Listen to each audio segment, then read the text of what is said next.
Finelo versus Investopedia final verdict.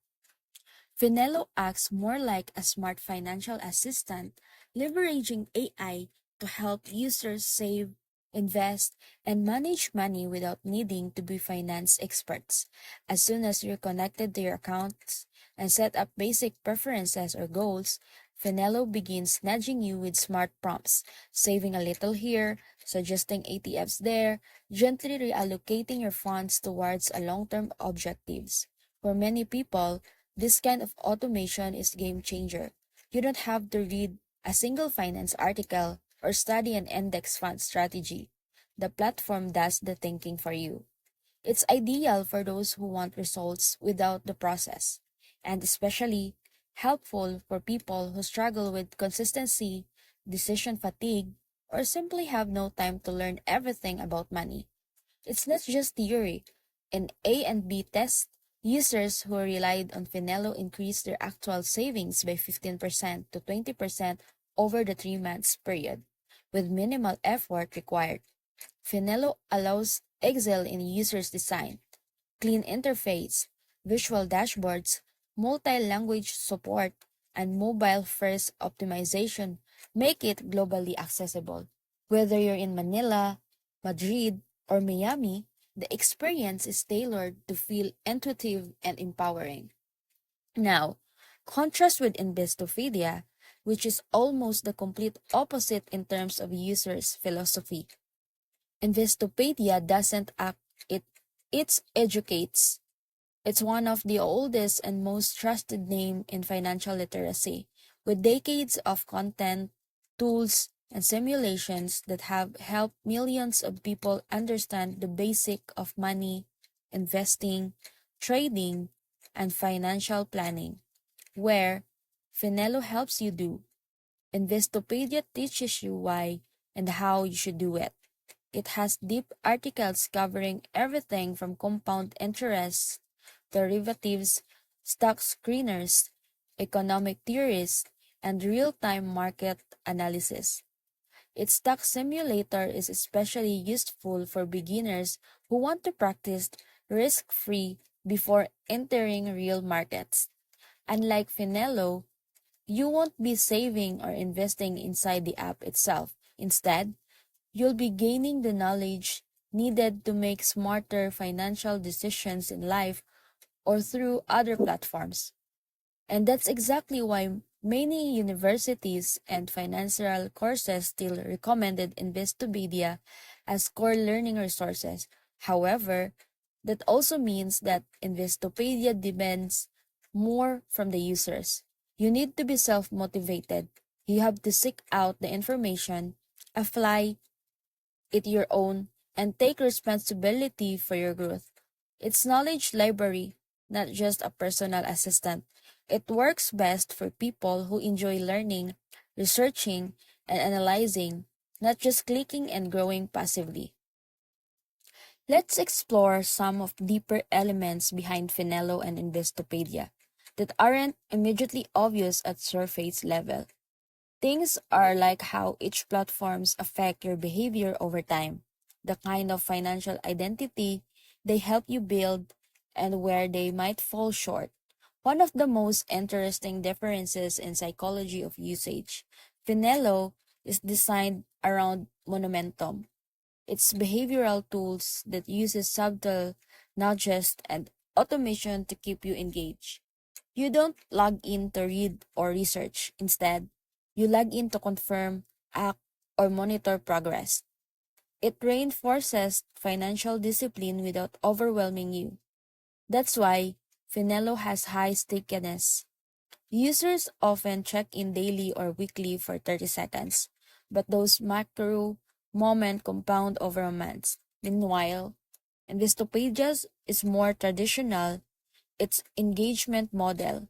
You spend longer sessions reading or researching, but there's no built-in engine to pull you back unless you have a personal goal, like passing an exam or making a trade.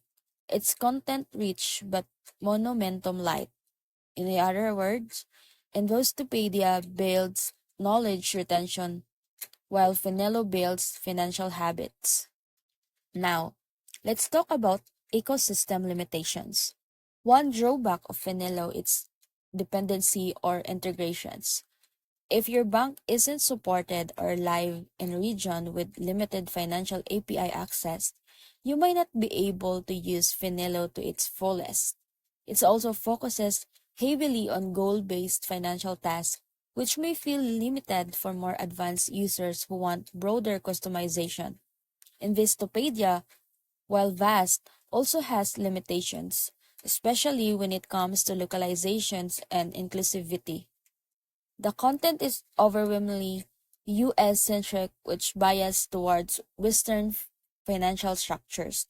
There's a noticeable gap when it comes to explaining system in Southeast Asia, Africa, or South America. This make it less effective for users outside US unless they already have context. Additionally, many of tools like simulators are browser only and not mobile optimized, which alienates younger, mobile first learners. When we zoom out to monetization and data ethics, the two platforms are built in different philosophies. Finello may generate revenue through free premium plans or affiliate financial products, meaning its AI might suggest service that earn its commissions. That's not inherently bad, but it does raise questions around bias and recommendation integrity.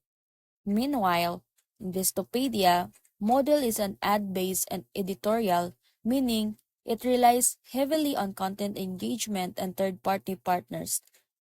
Sponsored content is clearly marked, but it's important to note that their comparison tools or affiliate calculators may still influence readers' behavior in subtle ways.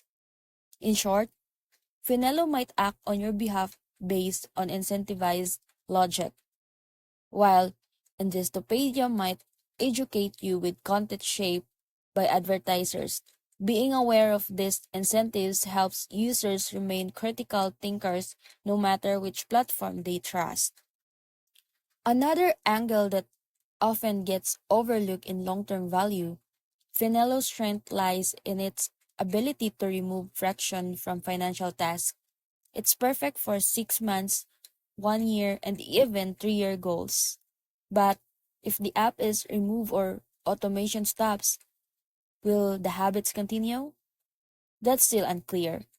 Its value is tied closely to continued usage, but Investopedia, however, has evergreen educational value. Once you understand compound interest or tax deferred accounts, you retain the knowledge for life.